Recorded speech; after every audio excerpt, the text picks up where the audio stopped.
One of the most important things to look out for before investing in any shares, you're trying to buy stocks from the Nigerian stocks market, that's the NGX. Pay attention to the volume. And what do I mean by paying attention to the volume? Have you ever gone to a particular shop and you ask the woman, Madam, do you have this? And she says, I don't have it because they don't buy it. Anytime I buy it, it spends like 3 months in my store before I end up selling just one unit of that particular item. The reason why she doesn't buy it is not because she can't afford it. She can actually afford it, but it's because of cash flow. She doesn't want a particular product to stay in the shelf for so long that it holds on to her money. She doesn't want it to affect her capital. Similar thing happens in the stock market. When you're trying to buy a particular company or shares, make sure you pay attention to the volumes. When you're trying to do your research, pay attention to the volumes. And I'm saying this because the total market cap of the NGX, that's the Nigerian equities market, that's our own stock market, is 68 trillion naira. It hovers around 68, 69, 67 trillion naira.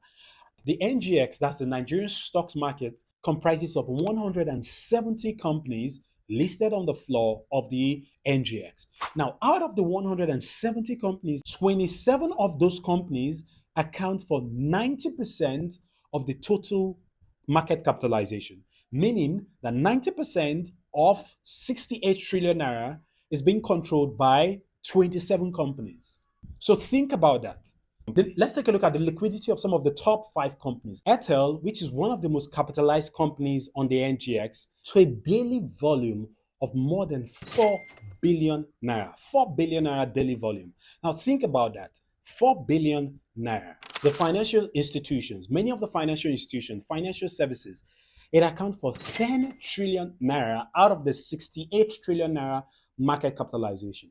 Now, all this gives you an idea when I'm talking about volumes. So you need to pay attention to the volumes, not just the name of the company, not just the price of the unit share, but the volumes of shares traded. The reason why you need to pay attention to the volumes is that at some point, if you need to sell your shares, you're not going to be looking for buyers. It's just like the woman I was talking about.